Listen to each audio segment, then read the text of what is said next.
Olá pessoal, aqui voltando é Sidney, né? Com você.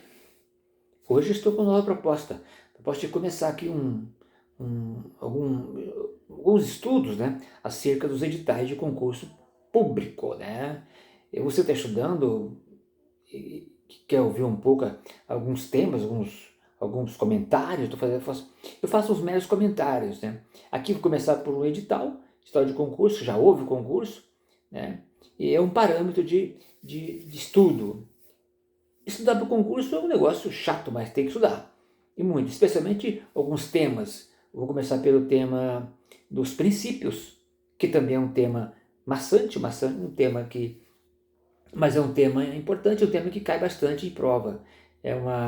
Os princípios eles são muito cobrados, né? Até porque se você vai para o serviço público, você tem que ter uma noção geral acerca dos principais princípios. E aqui no edital, ele fala dos princípios básicos, né? Básicos do direito administrativo. É a matéria que eu vou aqui cuidar com vocês. E já vou começar pelos princípios, né? Esses princípios têm uma divisão bem sutil, mas tem. Ele divide como univalentes ou universais, né? Plurivalentes ou regionais, monovalentes e setoriais.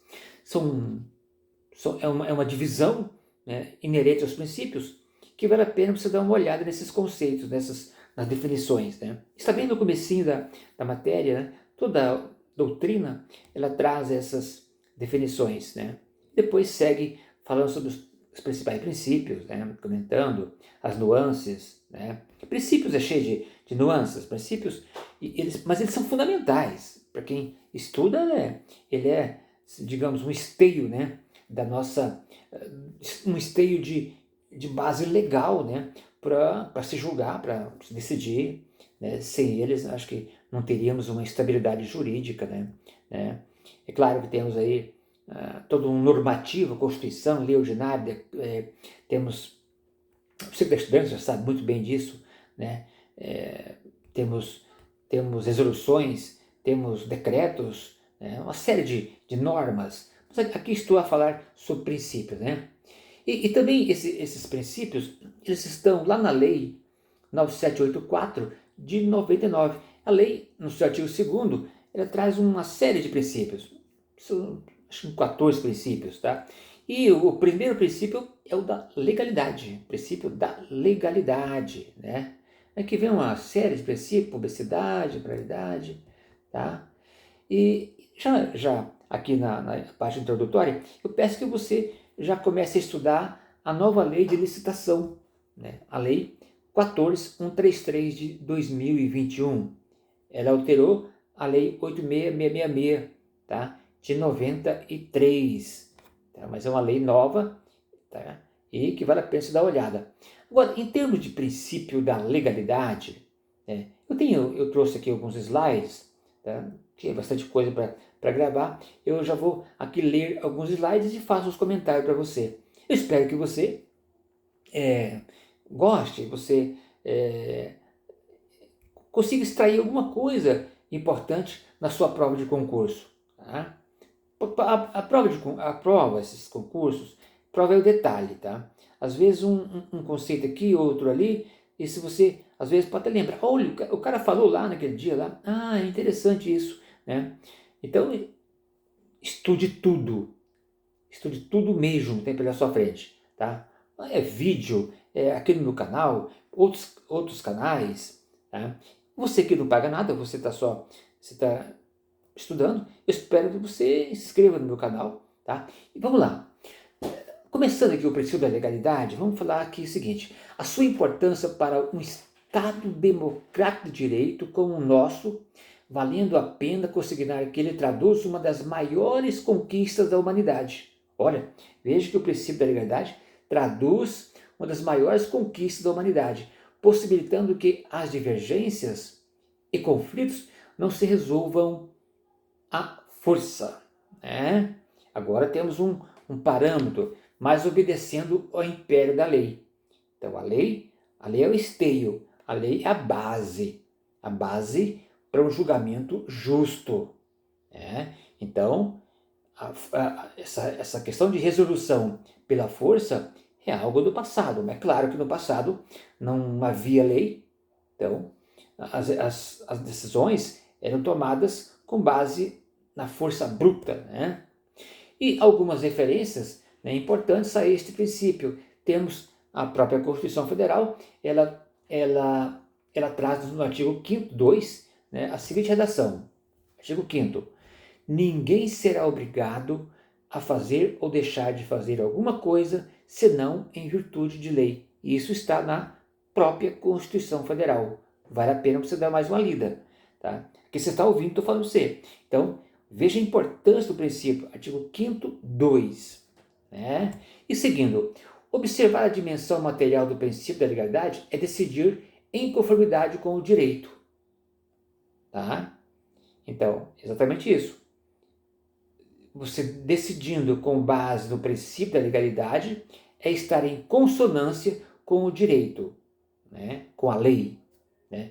Com o ordenamento jurídico e não apenas com base na lei, que é apenas uma das suas fontes. Tá? Então, é dever da observância de precedentes judiciais, temos a lei e também, além da lei, temos os precedentes judiciais, né? Prejudiciais e da jurisprudência dos tribunais corrobora também acerca da necessidade da ressignificação do princípio da legalidade. Prevalecendo precedentes, também compõem o direito e devem ser observados.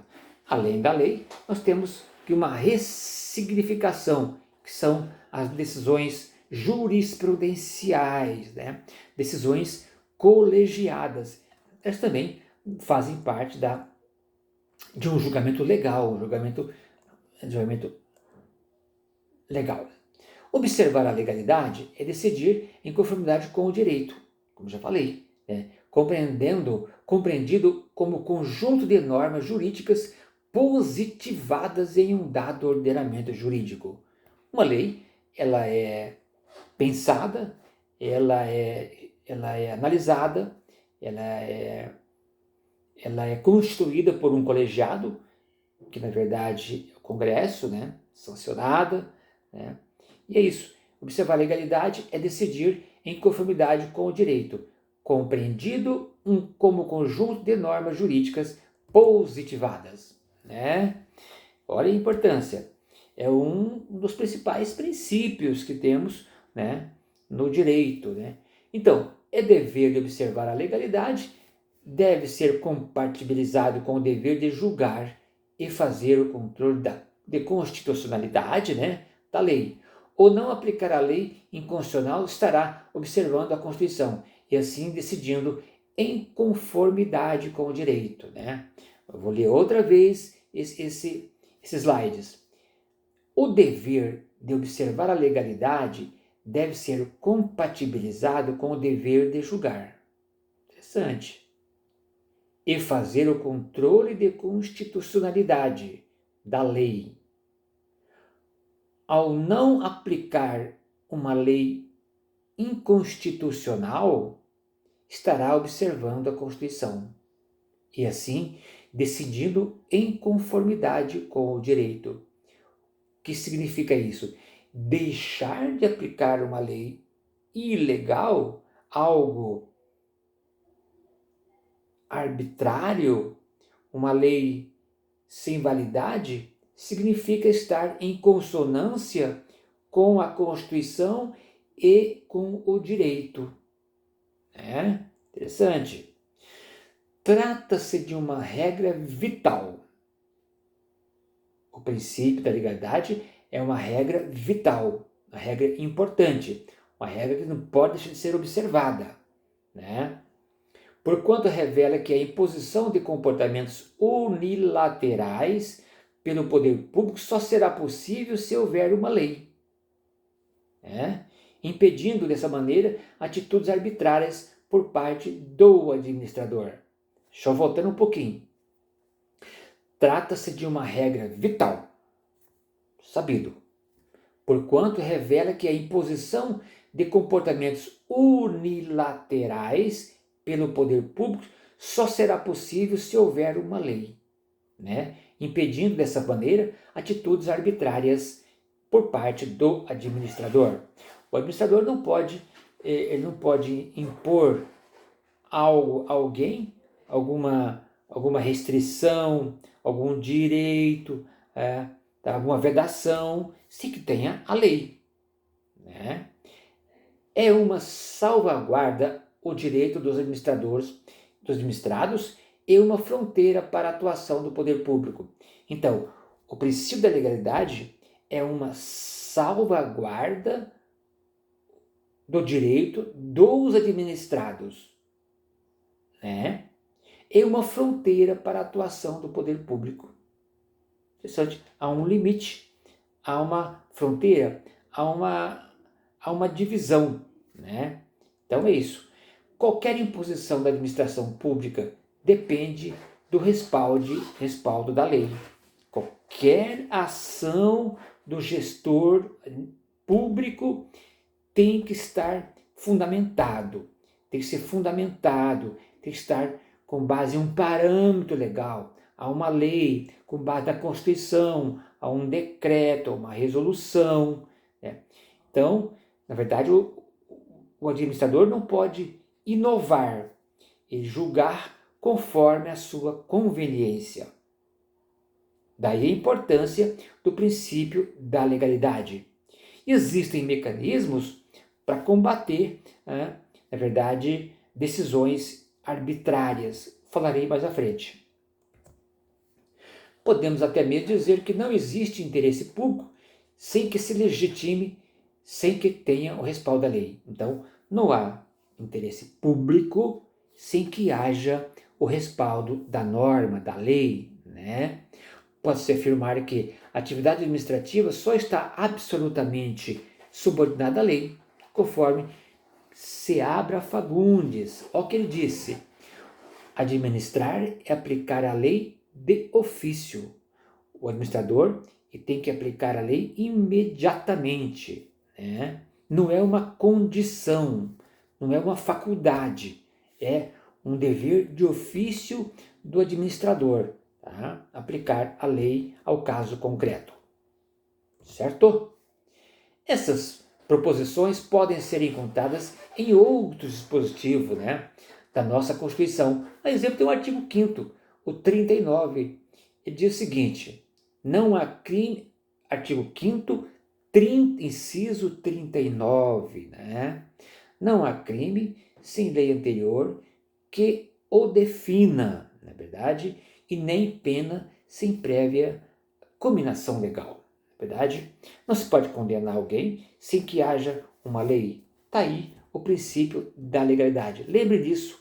Lembre do artigo, quando você for responder a sua questão, lembre-se muito bem do artigo 5º da Constituição Federal. Vale a pena você dar uma olhada, né, em todos os incisos.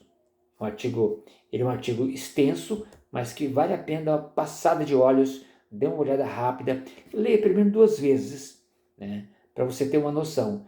E eu estou falando aqui especificamente de alguns artigos, né?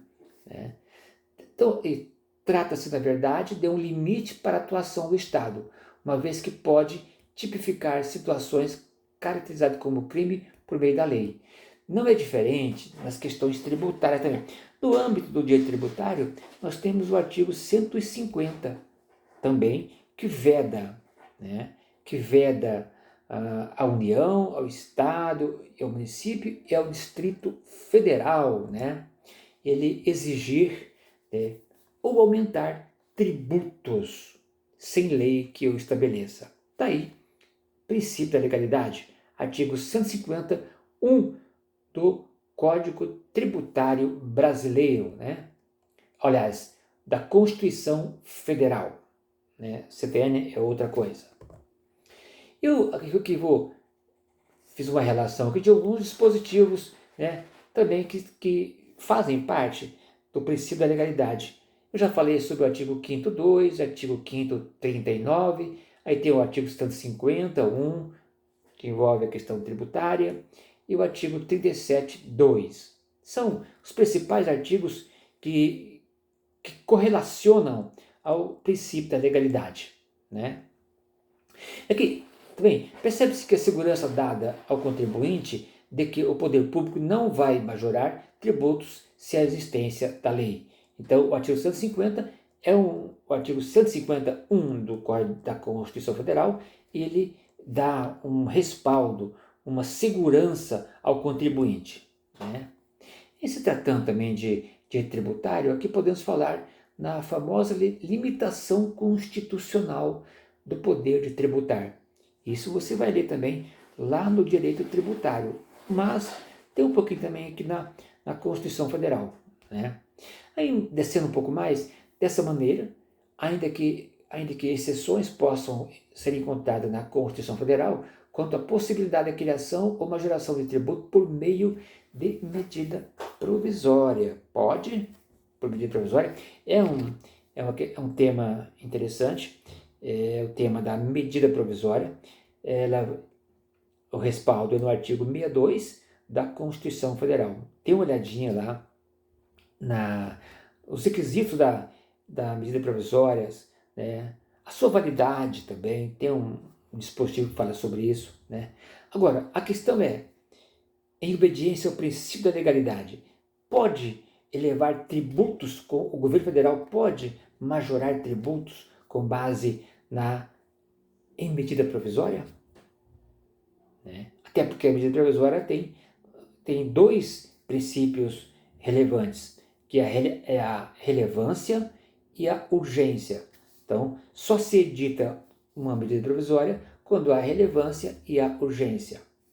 Agora, no tocante a tributos, é uma questão polêmica, né?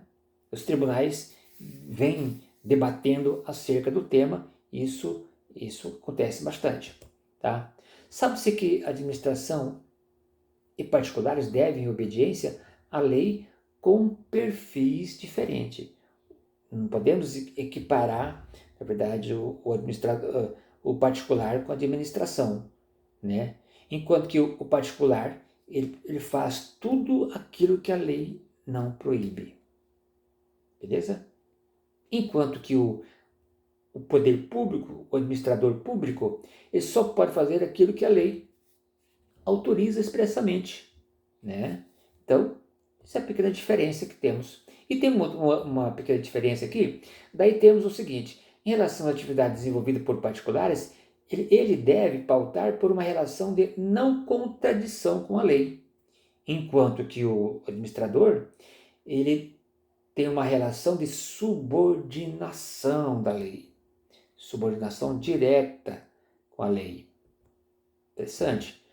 Quando expressamos a lei, pode ser inserido outros normativos, né? Como eu falei já há pouco, além da lei, nós temos outros instrumentos legais também. Aqui vou fazer aqui, temos o decreto legislativo, medida provisória, que eu acabei de falar, e resoluções. Tudo isso você pode fazer, na verdade, um balizamento em termos de aplicação do princípio da legalidade, né? Em termos de hierarquia, temos que os atos administrativos encontram-se em grau de inferioridade em relação à lei, né?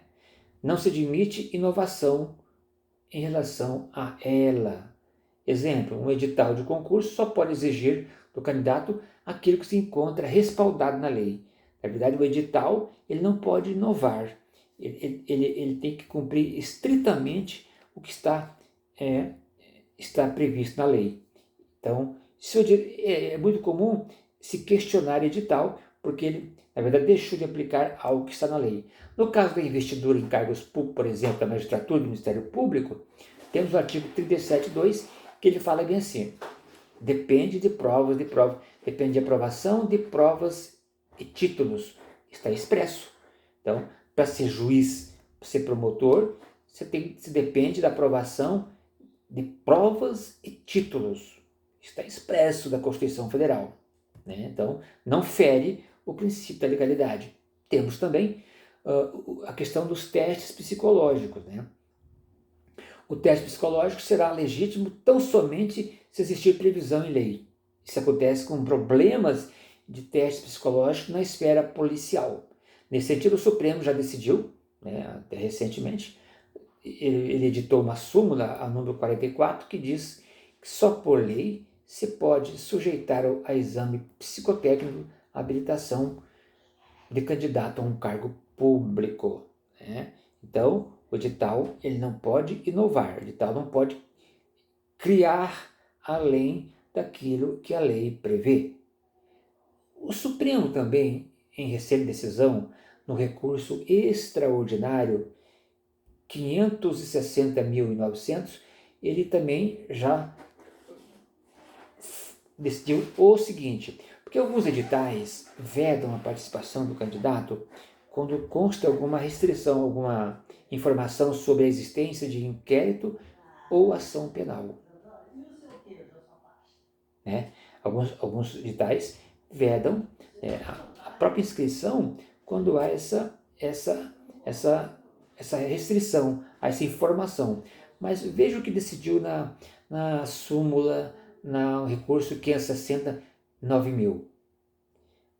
Sem previsão constitucionalmente adequada e instituída por lei, não é legítima cláusula de edital de concurso público que restrinja a participação de candidato pelo simples fato de responder a inquérito ou ação penal. Certo? O simples fato de você estar respondendo a um inquérito ou uma ação penal, ou ter uma execução contra você, não é fato impeditivo para você realizar o concurso. Assim decidiu o Supremo Tribunal Federal, né? A Constituição Federal consigna em seu artigo 5º, 8º, onde se lê que é livre o exercício de qualquer trabalho, ofício ou profissão, desde que atendidas as qualificações profissionais estabelecidas em lei. Aqui, em termos de princípio da legalidade, em relação às profissões, todos nós somos livres para exercer a nossa atividade. É claro que algumas profissões, exemplo da OAB, exigem um requisito a mais, que é o exame da OAB. Está na lei, a lei ela exige o exame da ordem, né? E o Supremo Tribunal julgou constitucional o exame da OAB, então se faz o exame por conta de uma lei, a lei do estatuto. Nesse contexto, vale a pena uma análise acerca da exigência estabelecida em editais de concurso adicionada à necessidade de comprovação por parte do candidato de 3 anos de validade jurídica. Alguns concursos, eles vêm exigindo essa comprovação por parte do candidato, né, de atividade jurídica, né? Isso é questionável, né? Qual atividade, né? Qual atividade jurídica se tem que exercer, né? O edital de concurso, embora apresente a natureza jurídica de ato administrativo, ao ser publicado não pode inovar no ordenamento jurídico, né? Nesse sentido, temos o artigo 93.1, com redação dada para a emenda 45, né, da Constituição Federal, estendeu essa exigência apenas para ingresso da magistratura e Ministério Público. Então, provas e títulos só para ingresso de magistrado e Ministério Público, né? Em recente decisão, ainda no tocante ao princípio da legalidade, né, na ADIM 4219 decidiu que cursos de pós-graduação valem como tempo de atividade jurídica para concurso. Olha que interessante. Pós-graduação, certificado de pós-graduação vale como tempo, né, para fim de concurso público. Isso é recente também, o Supremo decidiu recentemente, né? Por fim, é importante salientar que exatamente por força desse princípio é que se verificam essas diferenças, pois os bacharéis em direito necessitam de exame da ordem, né? Então, tem que fazer exame da ordem. Acabei de falar sobre isso. E, para fins de anotação, o STF, julgando o recurso extraordinário 603, foi considerado que a exigência da ordem dos advogados, né? Aquela prova, tudo aqui está em obediência ao princípio da legalidade. Então, no recurso extraordinário 603.583 diz: tudo que está previsto na lei, com base no princípio da legalidade, é válido, né? É isso, pessoal. É um princípio longo, um princípio que vale a pena você reler, apenas trouxe alguns comentários, né?